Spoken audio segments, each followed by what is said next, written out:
너는 마땅히 매년 토지 소산의 11조를 드릴 것이며 내 하나님 여호와 앞 곧 여호와께서 그의 이름을 두시려고 택하신 곳에서 내 곡식과 포도주와 기름의 11조를 먹으며 또 내 소와 양의 처음 난 것을 먹고 내 하나님 여호와 경외하기를 항상 배울 것이니라. 그러나 내 하나님 여호와께서 자기의 이름을 두시려고 택하신 곳이 내게서 너무 멀고 행로가 어려워서 내 하나님 여호와께서 그 풍부히 주신 것을 가지고 갈 수 없거든 그것을 돈으로 바꾸어 그 돈을 싸가지고 내 하나님 여호와께서 택하신 곳으로 가서 내 마음에 원하는 모든 것을 그 돈으로 사되 소나 양이나 포도주나 독주 등 내 마음에 원하는 모든 것을 구하고 거기 내 하나님 여호와 앞에서 너와 내 권속이 함께 먹고 즐거워할 것이며 내 성읍에 거주하는 레위인은 너희 중에 분깃이나 기업이 없는 자이니 또한 저버리지 말지니라. 매 3년 끝에 그 해 소산의 10분의 1을 다 내어 내 성읍에 저축하여 너희 중에 분깃이나 기업이 없는 레위인과 내 성중에 거류하는 객과 및 고아와 과부들이 와서 먹고 배부르게 하라. 그리하면 내 하나님 여호와께서 내 손으로 하는 범사에 내게 복을 주시리라. 기도하겠습니다.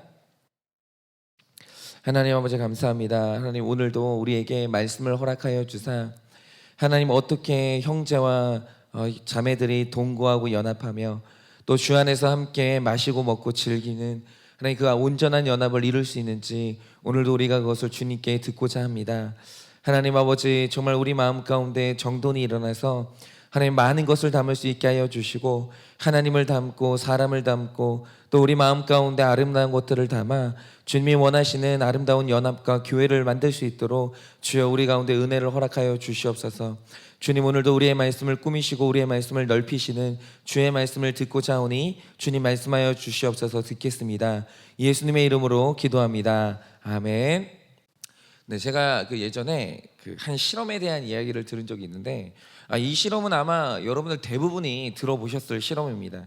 그게 뭐냐면 한 대학에서 교수님이 지금 이렇게 학생들은 이제 강의를 듣고 있고 선생님이 이제 책상에 오셔가지고 투명한 속이 다 보이는 투명한 유리 항아리를 이제 여기다 둔 거예요. 책상 위에다가. 그리고 그 속에 이제 주먹만한 돌멩이 있죠. 돌멩이들을 꽉 채우는 겁니다. 그리고 나서 이제 선생님이 묻는 거예요. 여러분, 이 항아리가 가득 찼습니까? 그러니까 이제 학생들이 가득 찼다고 대답을 하는 거예요. 그러니까 선생님이 갑자기 자갈 있죠. 작은 자갈을 꺼내더니 그걸 이제 항아리에 가득 붓더니 흔들었어요. 그러니까 어떻게 되죠? 이 자갈들이 돌멩이 사이사이로 이게 들어가기 시작하더니 결국엔 다 들어가는 거예요. 그러니까 선생님이 또 묻습니다. 여러분, 이번에는 이 항아리가 가득 찼습니까? 그러니까 이 학생들이 이번에는 선뜻 대답을 못하는 거예요. 그러니까 선생님이 이번에는 모래를 꺼냈어요. 그러더니 모래를 또 붓고 똑같이 흔들었어요. 그러니까 이 모래가 이번에는 그 자갈 사이로 틈틈이 들어가는 거예요.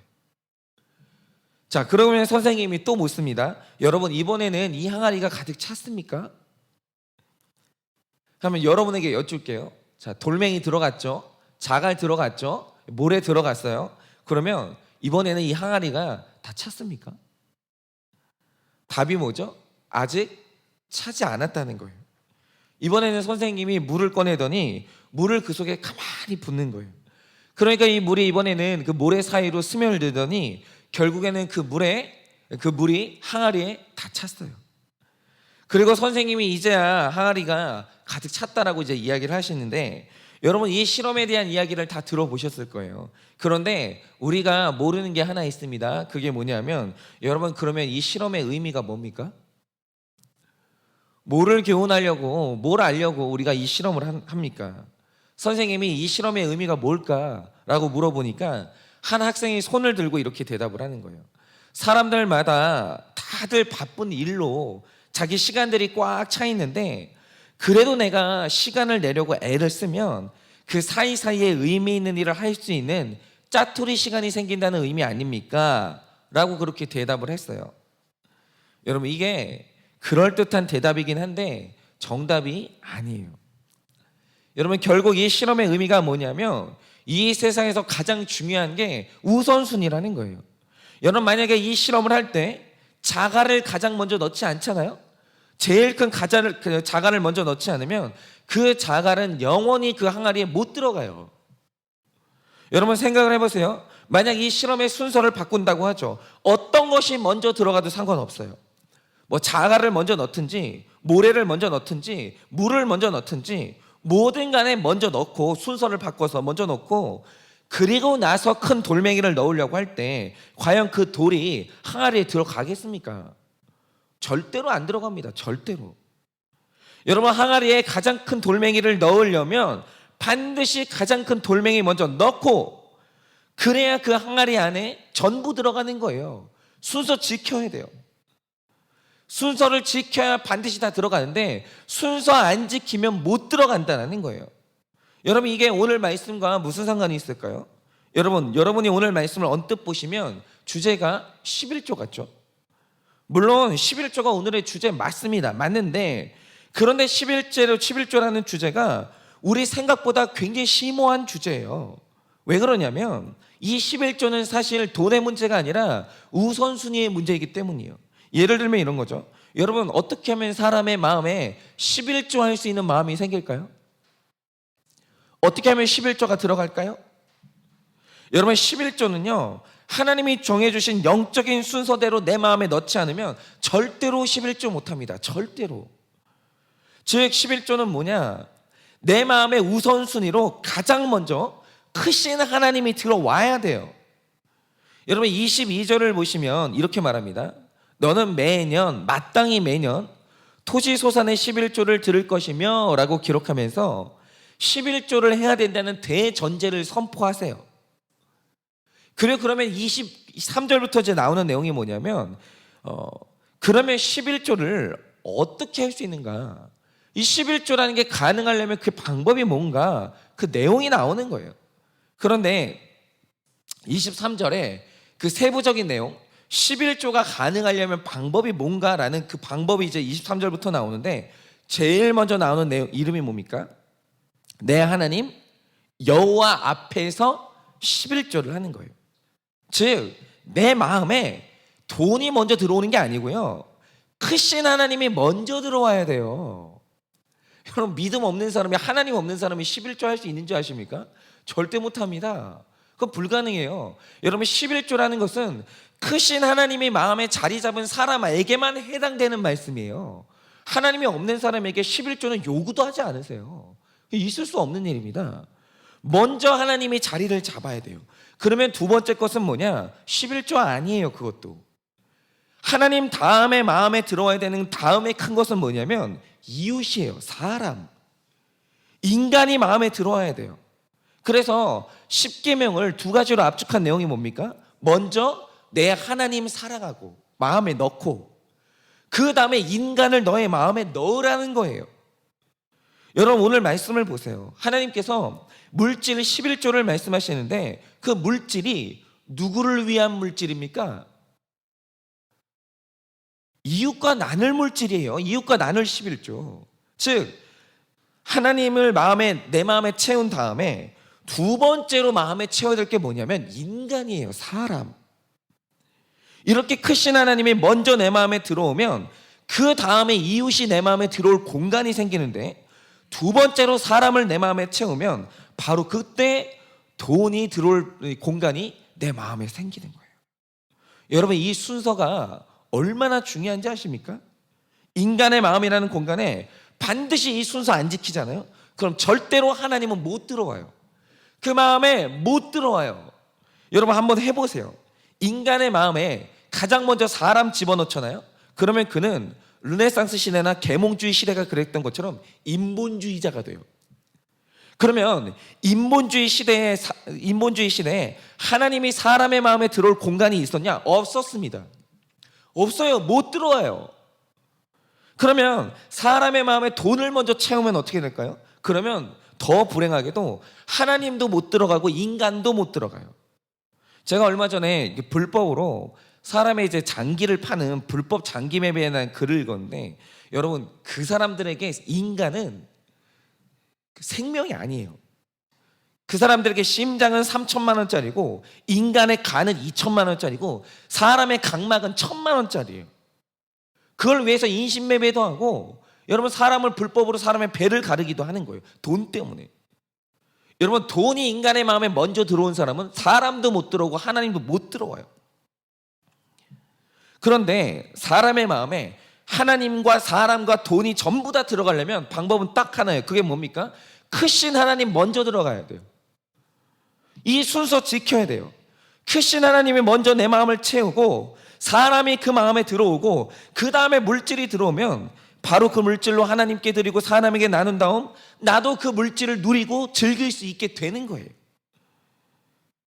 여러분, 그거를 하는 게 뭐냐면 하나님 먼저입니다 라는 이런 거죠. 돈이 먼저가 아니고 하나님이 먼저입니다 라고 고백하는 영적인 행위가 뭐냐? 그게 11조예요. 여러분, 오늘 말씀에서 가장 중요한 말씀이 뭔지 아십니까? 26절인데 26절을 보면 이 세 가지가 바르게 순서를 지켜서 마음에 들어가면 어떤 일이 일어나는지를 기록하는데 이건 읽어봐야 됩니다. 뭐라고 기록하고 있습니까? 26절 말씀 우리 다 같이 한번 읽어보겠습니다. 시작. 내 마음에 원하는 모든 것을 그 돈으로 사되 소나 양이나 포도주나 독주 등 내 마음에 원하는 모든 것을 구하고 거기 내 하나님 여호와 앞에서 너와 내 권속이 함께 먹고 즐거워할 것이며, 바로 이거죠. 마음 가운데 순서를 지키면 이 세 가지가 이 말씀 안에 다 들어가는 거예요. 하나님 들어가죠, 사람 들어가죠, 돈이 들어가죠. 그런데 이 세 가지가 마음 가운데 온전히 들어올 때 일어나는 일이 뭡니까? 내 권속이 함께 먹고 즐거워하는 거예요. 인색함이 없는 거예요. 성령 충만한 시대에 일어났던 그 일 있죠. 유무상통.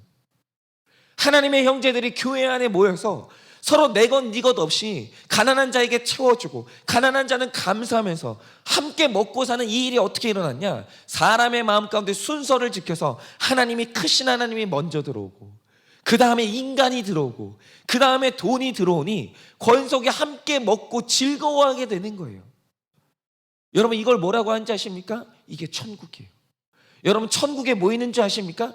크신 하나님이 계시고 그 천국에 그 다음에 인간이 채워지고 그 다음에 물질로 가득 채워진 나라, 이 순서가 온전히 세워진 나라, 그 나라가 어디냐? 천국이에요. 그런데 이 돈보다 하나님을 먼저 채우는 영적인 행위를 뭐라고 하냐? 그걸 보고 11조라고 하는 거예요. 그런데 이 순서가 무너지면 얼마 전에 우리가 뉴스에서 본 것처럼 로또에 당첨되고도 형제가 형제를 칼로 찌르는 비극이 일어나는 거예요. 여러분, 바로 이 순서가 바뀌는 그곳이 어디냐? 그게 바로 지옥이에요.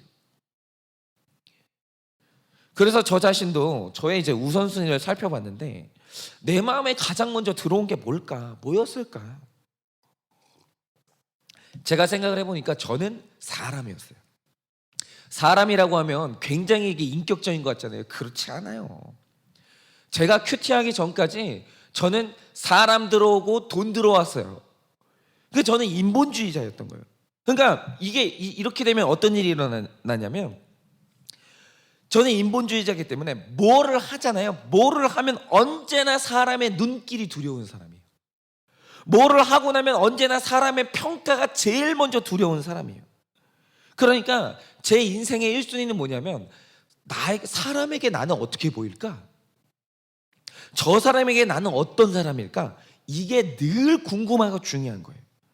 그러니까 어떻게 되냐면, 사람에게 칭찬들고 사람에게 인정받을 수도 있고 사람에게 인기를 끌 수만 있다라고 하면 돈이 아깝지가 않아요.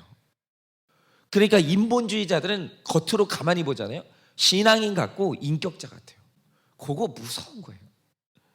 여러분, 그거 아십니까? 세상에서 봉사 열심히 하는 도덕주의자들 중에 인본주의자 있다는 사실 아십니까? 사람에 대한 평가가 너무너무 중요해가지고 돈 쓰고 시간 쓰는 게 전혀 아깝지 않은 사람이 있어요. 여러분, 교회 안에서 이 인본주의자 골라내는 게 제일 어려워요. 열심히 봉사해요. 열심히 예배해요. 예배할 때 가장 앞자리에 앉아요. 왠지 아십니까? 하나님 때문이 아니에요. 목사님이 나를 어떻게 볼까? 이 인본주의자 골라내는 게 제일 어려워요. 제일 교묘하거든요.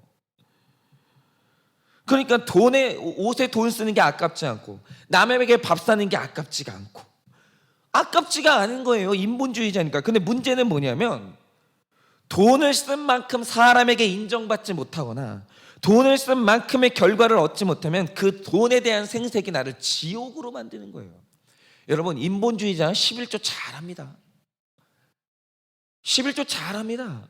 왜냐? 하나님께 드린 게 아니고 사람하고 나누려고 드린 게 아니고 그 목회자 인정받고 사람들에게 저분 신앙 좋은 분이야. 여러분 이 인정 받으려고 해도 11조 잘할 수 있어요. 근데 문제는 뭐냐? 직분 안 주잖아요. 그다음부터 난리 나요. 아니 내가 11조를 이렇게 냈는데 아니 내가 이번 직분 받는 데서 내가 누락됐어? 여러분 그거 난리 납니다. 그다음부터. 여러분 더 중요한 건 근데 저는 사람이 먼저고 그 다음에 돈이 되니까 사역자로 살면서 이상한 게 뭔지 아세요? 그 11조 안 돼요. 이상했어요. 저는 11조가 안 되는 거예요. 그리고 한다고 해도 11조를 낼 때만큼은 아무도 안 보잖아요. 아니 솔직히 말해가지고 교역자가 11조 낸다고 목사님이 인정해 줍니까? 그거 당연하게 여기지. 그러니까 이상한 게 뭔지 아세요? 어디다 돈을 써도 안 아까운데 저는 11조는 아까운 거예요. 그 교역자는 11조 내도 아무한테도 인정 못 받아요. 돌아오는 것도 없어요. 칭찬도 아무도 안 해줘요. 그러니까 이상하게 11조 안 돼요. 다른 건 다 잘 되는데 11조가 그렇게 아까워요. 그러니까 저는 인본주의자이기 때문에 11조를 하면서 권속과 함께 즐거워해 본 적이 없는 거예요. 그런데 이 말의 더 무서운 뜻이 뭐냐면 순서가 바뀌니까 인간 들어오고 물질 들어오니까 하나님 들어올 자리가 없는 거예요. 오늘 그 죄를 제가 다시 고백을 하게 되는 거예요. 여러분 11조를 해본 분들은 알아요. 진짜 이상한 게 뭐냐면 11조를 먼저 떼고 한 달을 살려고 하잖아요. 사라져요. 근데 이상한 게 뭐냐면 한 달을 살고 그 다음에 남은 돈으로 11조를 하려고 하잖아요. 11조 할 돈이 안 남아있어요. 그거 있잖아요. 11조 해본 사람은 알아요. 이상하죠. 그런데 이제 조금씩 그 순서가 바로 잡히니까 내게 드린 물질이 주의 교회를 위해 쓰인다는 기쁨이 조금씩 제 마음을 즐겁게 하는 회복이 일어나는 거예요. 그러니까 제가 큐티를 하면서 이 순서가 어그러질 때마다 자꾸 내가 순서가 바뀌었다는 걸 의식하고 하나님 먼저 애를 써요. 그러니까 그 다음부터 이 순서가 바로 잡히니까 마음의 질서가 잡히는 게 느껴지기 시작하는 거예요. 여러분 중요한 건 이겁니다. 하나님 먼저 채워야 사랑과 돈 전부 내 마음에 들어올 수 있어요. 그런데 이 순서 바뀌면 아무것도 못 들어와요.